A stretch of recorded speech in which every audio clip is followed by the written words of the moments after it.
Hello, welcome back all of you. My name is Prachi Soni. I'm from Gyandeep Senior Secondary Public School, Shikohabad.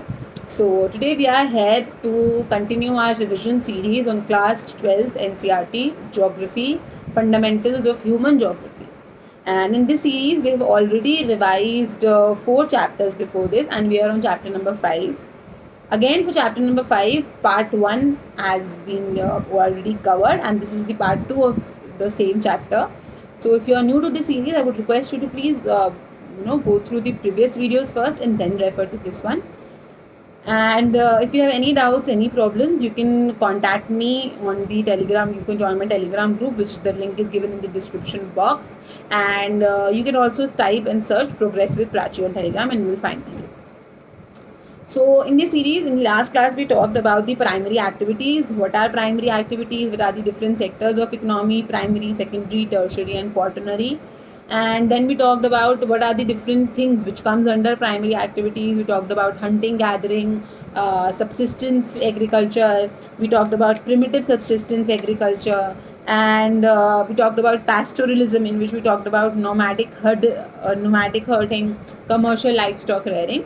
And in terms of agriculture, we were on intensive subsistence agriculture. So we will be starting with this, that is intensive subsistence agriculture. This type of agriculture is largely found in densely populated areas of monsoon Asia. जो हमारा monsoon वो reason जहाँ पे Asia में काफ़ी बारिश वगैरह होती है, उन एरियाज़ में आपको ये you will find intensive subsistence agriculture.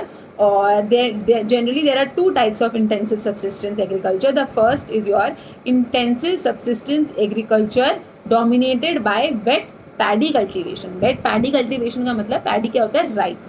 तो ये वाला जो टाइप है, जनरली इसमें राइस क्रॉप को उगाया जाता है. जो लैंड होल्डिंग मतलब जिस ज़मीन पे खेती हो रही है वो जनरली काफ़ी छोटी होती है, मतलब बड़ा ज़मीन नहीं होती है.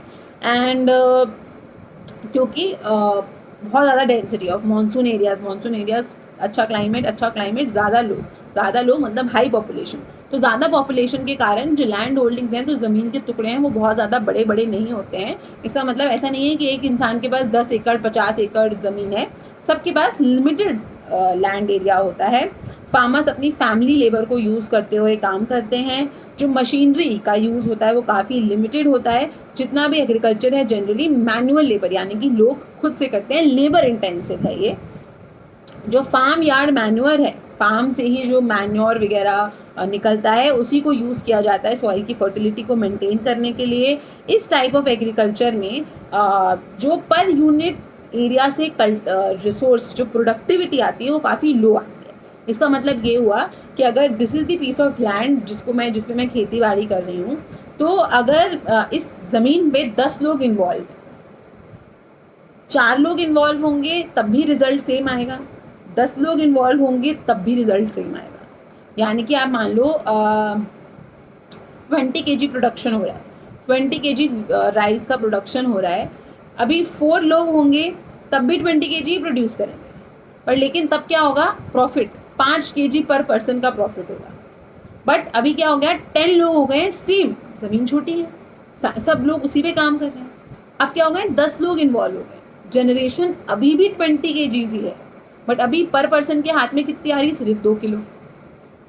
प्रॉफिट कम हो जाएगा. और पहले जो लोग 4 लोग कर सकते थे, आपने 6 लोग एक्स्ट्रा लगा दिए. वो 6 लोग शायद कुछ और काम करते तो उनको वहाँ पे ज़्यादा बेनिफिट होता. तो जो प्रोडक्टिविटी होती है वो काफ़ी लो निकल के आती है. जो सेकेंड टाइप ऑफ है वो आपका intensive subsistence agriculture dominated by crops other than paddy. मतलब राइस के अलावा जितनी भी क्रॉप्स हो जाएंगी वो इसमें आ जाएंगी. Due to difference in relief का मतलब होता है फीचर्स, जो जोग्राफिकल फीचर्स, यानी कि आपका plain area, plateau area, mountain area, relief के फीचर्स अलग होना, क्लाइमेट का अलग होना, सॉइल का अलग होना, and some of the other geographical factors, और कुछ जोग्राफिकल फैक्टर्स का अलग होना. It is not practical to grow paddy in parts of monsoon. It is not practical to grow paddy in many parts of monsoon Asia. ऐसी भी बहुत जगह हैं मानसून एशिया में जहाँ पे पैडी ग्रो नहीं हो सकता. बट बाकी की क्रॉप्स जैसे कि वीट, सोयाबीन, बार्ले, सोरगुम, ये सारी क्रॉप्स नॉर्दर्न चाइना, मंचूरिया में काफ़ी हाई क्वांटिटी में ग्रो करी जाती है. नॉर्थ कोरिया और जापान. इंडिया में वीट ग्रो करी जाती है western parts of Indo Gangetic plains में, जो हमारे ये यूपी बिहार में सबसे ज़्यादा वीट का प्रोडक्शन है। मिलेट ग्रो किया जाता है सदर्न और वेस्टर्न इंडिया में, आपका ये राजस्थान वगैरह में। मोस्ट ऑफ द कैरेक्टरिस्टिक्स जो इस टाइप के एग्रीकल्चर के होते हैं वो generally dominated by wet paddy, except जो इरिगेशन है जनरली ये, और जो पैडी वाला है उसकी फीचर्स ऑलमोस्ट सेम है। लेबर इंटेंसिव है, फैमिली वर्कर्स को यूज़ करके, लैंड होल्डिंग्स छोटी हैं और मशीनरी का यूज़ ज़्यादा नहीं है, प्रोडक्टिविटी लो होती है। बट इस केस में बस एक चीज़ जो आपकी अलग क्या है, इरिगेशन। ये लोग इरिगेशन के लिए इन्होंने अलग अलग टेक्नोलॉजी और फैसिलिटीज़ को यूज़ किया हुआ।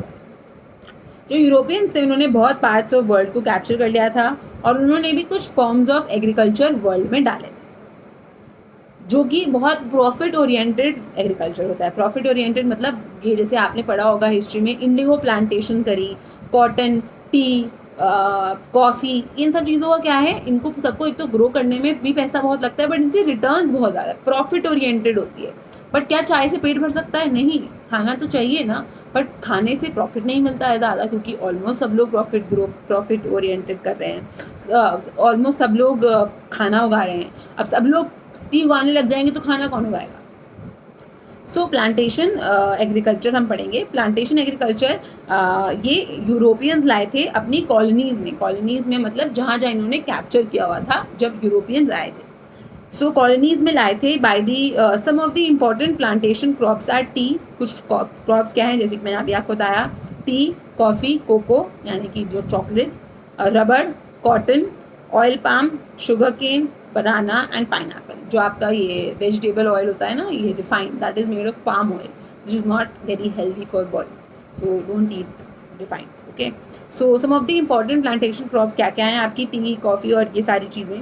The characteristic feature of this type of farming is, बड़े बड़े एस्टेट्स होती हैं, बड़े बड़े प्लांटेशन के इनके ग्राउंड्स होते हैं, बहुत सारा कैपिटल लगता है, इन्वेस्टमेंट बहुत हाई होती है, मैनेज करने के लिए आपको कोई चाहिए, टेक्निकल सपोर्ट होना ज़रूरी है, साइंटिफिक मेथड चाहिए होते हैं कल्टीवेशन के लिए, सिंगल क्रॉप स्पेशलाइजेशन, मतलब आपने टी उगाया तो आप साथ में कॉफ़ी ग्रो नहीं कर सकते हो, एक ही क्रॉप में आप स्पेशलाइजेशन कर पाओगे, चीप लेबर चाहिए होती है, और सबसे ज़रूरी बात आपको ट्रांसपोर्टेशन सिस्टम अच्छा चाहिए होता है इसके लिए, which links to estates to the factories and markets for the export of the product. क्योंकि अभी क्या है, ये प्रॉफिट ओरिएंटेड है, सारा का सारा कोको जितना इंडिया में प्रोड्यूस होगा इंडिया थोड़ा कंज्यूम कर लेगा, बाहर भी जाता है, एक्सपोर्ट होता है, तो इसलिए अच्छा ट्रांसपोर्ट नेटवर्क होना बहुत ज़रूरी है for plantation agriculture to sustain and survive.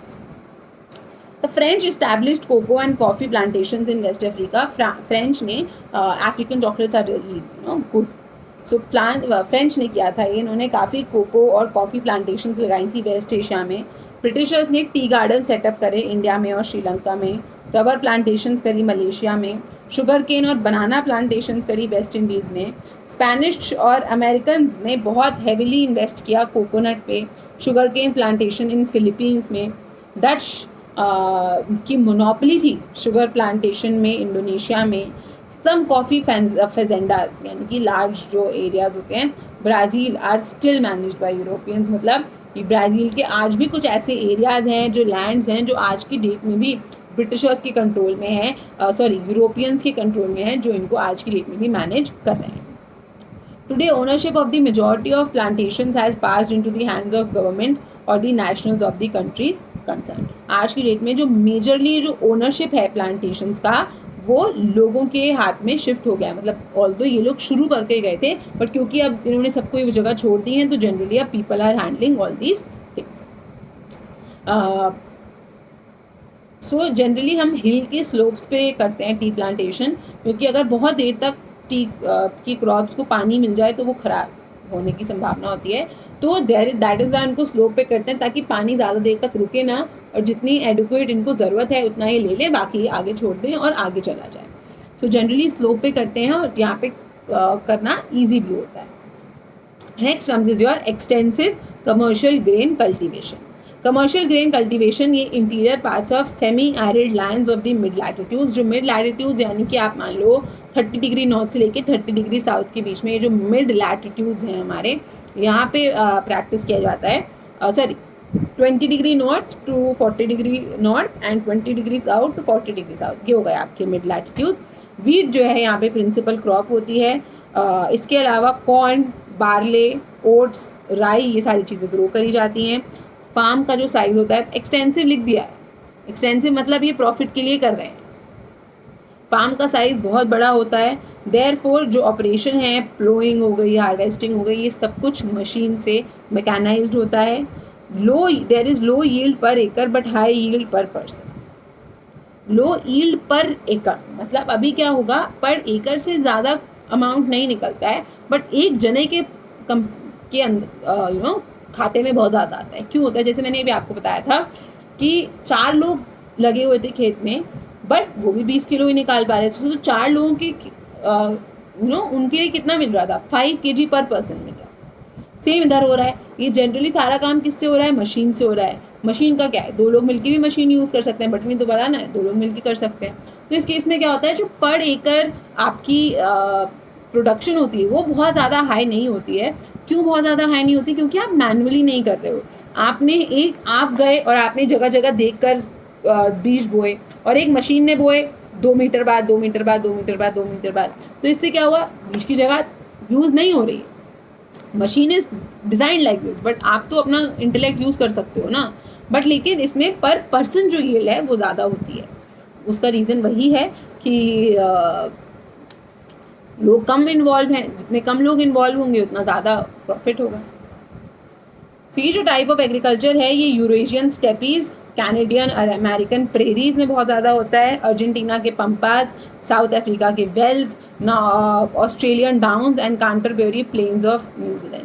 This is very very important. I am repeating again, क्योंकि ये एरियाज आपसे कॉम्पिटिटिव एग्जाम्स में ही पूछे जाते हैं। मैच द फॉलोइंग में आ जाता है कि यूरोप में क्या है। यूरोप में स्टेपीज़ होती हैं, कनाडा और अमेरिका में प्रेरीज होती हैं। पंपास और अर्जेंटीना में पंपास होते हैं अर्जेंटीना में। अर्जेंटीना आप देख सकते हैं, साउथ अफ्रीका में नीचे अर्जेंटीना। वेल्स आपके साउथ अफ्रीका में आप नीचे देखिए जो डार्क पोर्शन है, that is your velds of South Africa. Australia में डाउन्स होते हैं, और काउंटरबरी प्लेन्स ऑफ न्यूजीलैंड, जो न्यूजीलैंड है वहाँ पे काउंटरबरी प्लेन्स होते हैं। So this is a very important part of extensive commercial farm. Next comes is your mixed farming. अभी नाम में ही समझ आ गया, मिक्स्ड फार्मिंग का मतलब है जिसमें आप यूजिंग डिफरेंट क्रॉप्स, आप बहुत सारी क्रॉप्स एक साथ उगा रहे हो। So this form of agriculture ये highly developed parts of world में किया जाता है, जैसे कि north western Europe, eastern north America, parts of Eurasia, temperate latitudes of southern continents. तो जनरली वेरी डेवलप्ड एरियाज में प्रैक्टिस किया जाता है। Mixed farms are moderate in size. जो इनका फार्म का साइज होता है वो ज़्यादा ना बड़ा होता है ना बहुत ज़्यादा छोटा होता है। यूजुअली जो क्रॉप्स होती हैं वो कौन सी होती हैं? Wheat, barley, oat, paddy, wheat, barley, oat, rice, maize, rye not rice, fodder and root crops होती हैं। जो फॉडर क्रॉप्स होती हैं वो इंपॉर्टेंट होती हैं मिक्स्ड फार्मिंग में। क्यों होती हैं? क्योंकि साथ में देयर फॉडर किसको देता है? फॉडर गाय भैंस को, कैटल को, तो that is important. Crop rotation और intercropping plays an important role in maintaining soil fertility. Crop rotation और इंटर क्रॉपिंग में बहुत मेजर डिफरेंस होता है, प्लीज़ ध्यान से सुनिएगा। क्रॉप रोटेशन का मतलब हो गया, मैंने जनवरी टू मार्च मतलब एक सीज़न में मैंने वीट उगाया, अगले सीज़न में मैंने सोयाबीन उगाया, अगले सीज़न, तो क्या करें आप? क्रॉप चेंज करें। इंटर क्रॉपिंग का मतलब हो गया, एक लाइन में मैंने वीट उगाया, दूसरी लाइन में मैंने कॉटन उगाया। This is not happens. Cotton और वीट के बहुत अलग अलग वो होते हैं properties, and just giving an example. एक लाइन में मैंने कॉटन वीट उगाया, एक लाइन में मैंने राइस उगाया, राई उगाया, राई, एक लाइन में मैंने वो उगाया, इसको हम इंटर क्रॉपिंग कहते हैं। So play an important role in maintaining the fertility. Equal emphasis डाला जाता है क्रॉप कल्टीवेशन में और एनिमल हस्बेंड्री। यानी कि मिक्स फार्मिंग का मतलब आप और मिक्स फार्मिंग क्या हो गया कि जब आप, एक होता है मल्टी क्रॉपिंग। मल्टी क्रॉपिंग मतलब आपने ढेर सारी सब्जियां वब्जियां उगा रही हैं अपने एक खेत में। एक हो गया क्रॉप रोटेशन, जो आपने एक सीज़न एक क्रॉप उगाया, दूसरे सीज़न दूसरा क्रॉप उगाया। एक हो गया इंटर क्रॉपिंग, जब आपने 2 क्रॉप्स या 3 क्रॉप्स एक साथ उगा लिए हैं, मतलब 2 क्रॉप्स एक लाइन में एक लाइन में, इस तरह से इंटरक्रॉपिंग। और एक होती है आपकी मिक्स्ड फार्मिंग। मिक्स्ड फार्मिंग के केस में आप खेती बाड़ी भी करते हो और साथ साथ एनिमल रेयरिंग भी करते हो, मतलब जानवरों को भी रखते हो, और दोनों बहुत इक्वल इंपॉर्टेंट होती हैं। जो आपका खेती से फॉडर आता है उससे आप अपने जानवरों को चराते हो, उनको खाना खिलाते हो। सो एनिमल हस्बेंड्री और क्रॉप कल्टीवेशन दोनों बहुत इंपॉर्टेंट हैं। एनिमल कौन सी, जैसे कि कैटल हो गई, शीप, पिग्स, पोल्ट्री, ताकि इनसे भी इनको इनकम जनरेट हो सके। मिक्स फार्मिंग बहुत कैपिटल एक्सपेंडिचर चाहिए होता है, फार्म मशीनरी में, बिल्डिंग में, केमिकल फर्टिलाइजर्स यूज़ करने होते हैं, ग्रीन मैन्योर्स वगैरह के लिए, और स्किल और एक्सपर्टीज़ भी चाहिए होती है आपको, फार्मर्स की स्किल्स वगैरह की भी आपको नीड होती है। Next comes is your dairy farming. Dairy farming एक बहुत एडवांस्ड और efficient type of rearing of milk. And dairy farming का मतलब ही हो गया डेयरी चला रहे हो आप, और जिनसे आपको मिल्क और अदर रिलेटेड प्रोडक्ट्स मिल सकें। मिल्क एनिमल्स वो सारे एनिमल्स जिनमें who can produce milk are milk animals, ठीक है। इसको मिल्च नहीं पढ़ते हैं, मिल्क ही पढ़ा जाता है, बट स्पेलिंग चेंज है because this word milk MILCH denotes capability of producing milk. So highly capital intensive होता है ये। एनिमल शेड्स की आपको ज़रूरत होती है, आपको अपने आप स्टोर, आपने मिल्क निकाल लिया, गर्मियों में आप मिल्क 1 घंटे के लिए बाहर रख दोगे, गॉन। तो आपको अच्छा स्टोरेज फैसिलिटीज़ चाहिए, फॉडर चाहिए, खाना खिलाना है उनको, उनकी मशीन्स आपको दूध निकालने के लिए भी मशीन्स चाहिए, सब कुछ मैनुअली नहीं होता है, तो काफ़ी एक्सपेंसिव पड़ता है ये। और इसके साथ साथ आपको साइंस, उनकी हेल्थ केयर, आपको उनकी मैनेजमेंट, इन सारी चीज़ों का भी ध्यान रखना है। कैटल ब्रीडिंग का, वेटनरी सर्विसेज, डॉक्टर की भी आपको इन सब चीज़ों की ज़रूरत होती है। बहुत ज़्यादा लेबर इंटेंसिव होती है और बहुत ज़्यादा आपको अपने जानवरों की केयर करनी पड़ती है, उनकी फीडिंग का, उनकी मिल्किंग का, ऑल दीज थिंग्स। कोई भी ऑफ सीज़न नहीं है, ऐसा नहीं, अभी गाय भैंस ऐसा नहीं है ना कि चलो मेरा मैं आ गया, मेरा दूध देने का मन नहीं है, तो there is no off season. जैसे एग्रीकल्चर में होता है, देयर आर सम मंथ्स जब आप खेती बाड़ी नहीं कर सकते हो, नहीं होती है, खाली रहते हैं, छोड़ दिया जाता है कि चलो थोड़े दिन अब खेत को वापस से फर्टिलिटी आने दो, but it is not the same with animals, there is no off season in this case. So पूरे साल चलता रहता है, as in the case of crop raising. Generally urban industrialize centre में किया जाता है for fresh milk dairy products के लिए। द डेवलपमेंट ऑफ ट्रांसपोर्टेशन बहुत ज़रूरी है, क्योंकि दूध खराब हो जाएगा, कितना स्टोर कर लो, 100 litre 200 litre, beyond that you can't store it, तो आपको ट्रांसपोर्ट करना पड़ेगा। रेफ्रिजरेशन, दूध को ठंडा करना ज़रूरी है। पास्चराइजेशन, कच्चा दूध भी जल्दी ख़राब हो जाता है, तो आप किस तरह से उसको इस तरह से रखें कि वो ज़्यादा से ज़्यादा टाइम तक सस्टेन करे। आपको जो you get milk in your bottles, और जो आपको मदर डेयरी और अमूल का मिल्क मिलता है, that is pasteurise milk. Preservation processes करने पड़ते हैं, और इन डेयरी प्रोडक्ट्स की स्टोरेज में सबसे ज़्यादा आपका इन्वेस्टमेंट लगता है, स्टोर करना पड़ता है, क्योंकि ऐसा तो होगा नहीं कि आपने 10 किलो पनीर बनाया और सबका सब एक साथ निकल जाए, so you have to store it some. 3 main reasons हैं जहाँ पे कमर्शियल डेयरी फार्मिंग होती है। लार्जेस्ट आपका पार्ट है north western Europe, second Canada, और थर्ड बेल्ट है हमारी साउथ ईस्टर्न ऑस्ट्रेलिया, न्यूजीलैंड और तस्मानिया। नीचे की जो कंट्रीज हैं आपकी, तस्मानिया, साउथ ऑस्ट्रेलिया और New Zealand pass. Next come is your Mediterranean agriculture. Mediterranean agriculture highly specialized commercial agriculture है. It is practiced in country on either side of the Mediterranean. अभी समझ में आ गया, मेडिटेरियन एग्रीकल्चर मतलब Mediterranean सी के आसपास की जितनी भी कंट्रीज होंगी वो मेडिटेरियन एग्रीकल्चर करेंगी। यूरोप में और नॉर्थ अफ्रीका में, from Tunisia to Atlantic coast, southern California, central Chile, south eastern parts of South Africa, south and south eastern parts of Australia. अभी मैम ऑस्ट्रेलिया में कैसे पहुंच गया, वहाँ का क्लाइमेट कुछ इस तरह से है, दैट इज़ वाई मेडिटेरियन एक टाइप ऑफ क्लाइमेट भी होता है। सो ये रीजन में सिट्रस फ्रूट्स, यानी कि वो जो जूसी खट्टे वाले फ्रूट्स होते हैं ना, उन सब का प्रोडक्शन यहाँ पे बहुत ज़्यादा होता है। आपकी ग्रेप्स, ऑरेंजेस, ऑलिव्स, ये सारे आपके सिट्रस फ्रूट्स होते हैं जिनका प्रोडक्शन इस मेडिटेरेनियन एग्रीकल्चर में होता है। इसको हम कहते हैं, ग्रेप के प्रोडक्शन को स्पेसिफिकली हम बोलते हैं विटिकल्चर। विटिकल्चर और ग्रेप कल्टीवेशन इस स्पेशलिटी है मेडिटेरियन रीजन की। जो आज की डेट में जो बेस्ट वाइन्स हैं वो भी इन्हीं मेडिटेरियन, इटली की वाइन, रोम की वाइन, इतनी फेमस क्यों है, बिकॉज इस रीजन में सबसे ज़्यादा अच्छा वाइन प्रोडक्शन है, ग्रेप प्रोडक्शन है, ग्रेप प्रोडक्शन से ही वाइन्स बनती हैं, that is why. So best quality wines इस जगह में आपको मिलती है. ग्रेप्स की क्वालिटी इतनी अच्छी है इसीलिए. The inferior grapes are dried into, और जो थोड़े से जिनकी क्वालिटी अच्छी नहीं होती है, जैसे कुछ खराब हो गया तो उनको सुखा के उनसे रेजन्स बनाए जाते हैं. रेजन्स यानी कि किशमिश बनाई जाती है. क्यूरेंस, क्यूरेंस क्या होते हैं? आपने खाया होगा, एक किशमिश होती है और एक किशमिश का थोड़ा सा बड़ा होता है, जिसको माई लैंग्वेज में इट इज़ नोन एज मनक्का. अभी आपकी लैंग्वेज में बड़ा किशमिश, you can call that. So raisins और करेंस बनाए जाते हैं. And this region also produces olives, figs होते हैं अंजीर. ये ऑलिव्स और फिग की प्रोडक्शन बहुत ज़्यादा अच्छी से होती है यहाँ पे. The advantage of Mediterranean agriculture is that कि ये जो क्रॉप्स हैं ये बहुत वैल्यूएबल होती हैं, बहुत पैसा मिलता है इनसे, क्योंकि फ्रूट्स हैं, वेजिटेबल्स, और ये विंटर्स में ग्रो करी जाती हैं और इनकी ग्रेट डिमांड है. सिर्फ वहाँ पे नहीं, अमेरिका, यूरोप, मार्केट्स, सब जगह में इन क्रॉप्स की there is a very huge demand. So that's it for today. We will be continuing the remaining portion in the next class. If you like the video, please do like, subscribe, and do comment, compliment, or suggest in the section given. Thank you and have a nice day.